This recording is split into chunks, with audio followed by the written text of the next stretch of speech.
With basketball season right around the corner, let's talk about some fantasy hoops.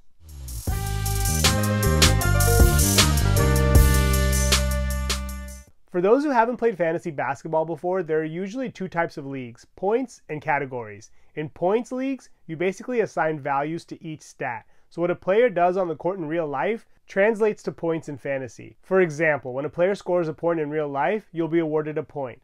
When they get a rebound, you might be awarded 1.2 points. When they get a steal, you might be awarded 1.5 points. When they get a block, you might be awarded 2 points. When they get a turnover, you would lose a point. It really is customizable, so the points you earn based on stats varies by league, but essentially, at the end of every week, you accumulate all your points, and whoever has a higher amount of points wins that week. In those types of leagues, you definitely want to focus on drafting players that are going to accumulate a lot of stats. Category leagues work completely differently. You face off against an opponent, and you guys are battling to win the most amount of categories. The 9 categories that are most commonly used are points, three-pointers, assists, rebounds, steals, blocks, field goal percentage, free throw percentage, and turnovers. You go head-to-head against someone on a weekly basis, and whoever wins the most categories for the week wins that week. For the purpose of this video, we're going to focus on category leagues. So when assembling a team in category leagues, you definitely want to focus on drafting players that are going to balance out your roster.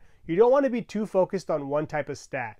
If you draft like Stephen Curry, for example, you know you're going to be pretty solid on threes on a weekly basis. So it doesn't really make too much sense to go out and draft a bunch of three-point specialists. You're going to want to balance things out by drafting players that are good at rebounding, good on defense, that accumulate steals and blocks. So by the time the end of the week comes, you have a good chance of winning more than one category. What's also really important to keep in mind is that you kind of need to adjust your roster based on your needs. If you start off the week and you're deficient in a couple of categories, you may have to swap out someone you would normally start for a bench player just because they're good in that category that you're lacking in. For example, if you start off the week and you don't have very many steals 2 days in, then you probably want to consider starting someone that's good on defense that's going to help you move the needle on that category. It differs from football in that it's not really a set it and forget it type of thing. On a weekly basis, you really have to actively manage your team to give yourself the best chance of winning the week. That's why whenever I draft, I really try to think about what I'm trying to accomplish. What I find most helpful is going into the fantasy season thinking about 5 categories, maybe 6, that I want to have a really good chance of winning on a weekly basis. It really hasn't worked out too well for me when I've approached the season trying to win every category. It's really difficult to do that. But if you can find a way to assemble a team that's going to help you win 5 out of 9 categories pretty regularly, you should have a pretty good chance of making the playoffs. For example, let's say I want to assemble a team that's going to be really good at getting steals, blocks, and having a good field goal percentage. Then I'm going to want to be focused on drafting bigs. I'm going to want centers, power forwards, guys that I can rely on to accumulate stats in those categories on a weekly basis, so I'm not constantly worried about it. As far as those other stats you're less focused on, of course you can always have a good week and end up winning more than 5 or 6 categories, but I think you should definitely set your sights on 5 categories at minimum that you think you can win on a weekly basis. Now let's talk about the actual draft. There's actually a few formats for how this is done. For the purpose of this video, we're going to talk about the auction style drafts. In auction drafts, everyone gets a salary cap, let's say $200, and you have a chance to bid on any player you want. Essentially, in each round, you go around the league and allow each person to nominate a player they want to bid on, and then it's a free-for-all. You can basically spend your money as you wish. If you want to invest a lot of money in the early rounds for a big name like a Kevin Durant, a Giannis Antetokounmpo, it's going to cost you a lot of money, but you can acquire them if you want. If you want to save your money for the latter rounds and look for more value players, you can do that as well. That's the strategy that I usually employ. Typically, the best players have the highest price tags, so you can actually make it more difficult on your opponents by bidding up the price if you know that they're willing to spend money on them. That's also another tactic that I try to use. I should also mention that most leagues will require you to keep at least enough money to pay $1 for players to fill out your roster. So if you spend a lot of your money early on, you won't be allowed to bid on players once you get to a certain dollar amount. That would put you below that threshold. So once you have, let's say, 10 players on your team and you only have $2 left, you won't be able to bid on anyone till you get to the end of the draft when everyone's pretty much out of money and you can pick who you want for $1. Circling back to the strategy that I say I like to use, I really like to focus on drafting players on the back end of drafts. That's where I've built my best rosters. While it's really exciting and fun to go after players in the beginning when there's a lot of activity, you can really wipe out your salary cap early on and be left with very little wiggle room.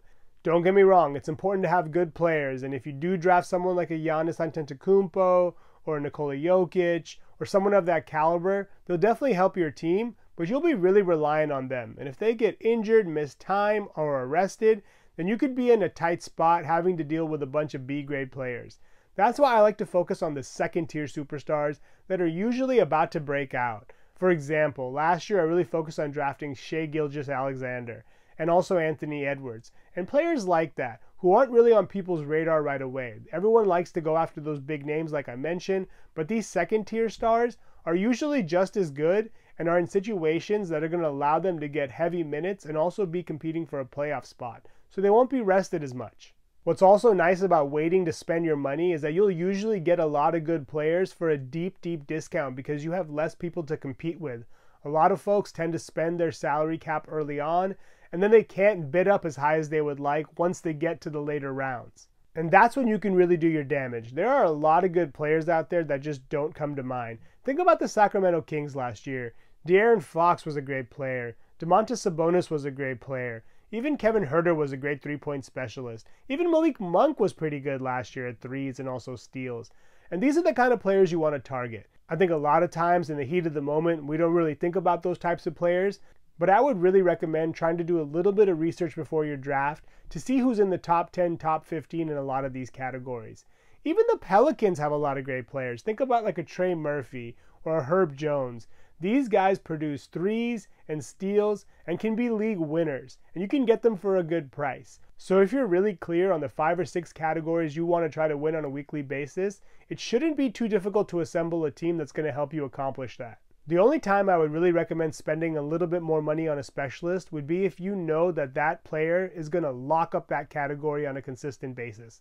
For example, you draft a Stephen Curry, you're really not going to have to worry about three-pointers. Or if you draft like a Victor Wembanyama this year, you're probably not going to have to worry about blocks all too much. As you can see, there's a lot of strategies you can deploy, but if you can build a roster on a pretty good budget, you should have a great chance to compete with the rest of your league. I plan to make another video about players to target, but just briefly, I want to mention some names to keep in mind. You want to think about players that are one, maybe coming off of injury, that are healthy now and have fallen off of people's radar, and also rookies that can make a splash. For example, Chet Holmgren. Chet Holmgren missed all of last year with a Liz Frank injury, and he seems healthy this year. He may be worth taking a flyer on. I mean, he has a lot of upside, you could probably get him for really cheap, and if it works out, then you have a great player for next to nothing.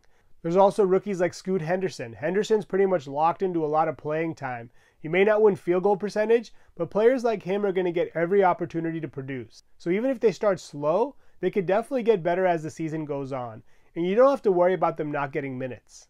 A final consideration I want to mention is drafting players who are about to break out. For example, last year I drafted Nick Claxton in a lot of leagues. I also drafted Derek White, and these guys were not on people's radars, but they ended up being league winners for a lot of people. You also want to think about the people that are on different teams. Think about a DeAndre Ayton now. Now he's on the Blazers. His role could change completely. Even Bradley Beal, while he had all the minutes in the world available to him in Washington, his role could be completely different now playing alongside Devin Booker and Kevin Durant.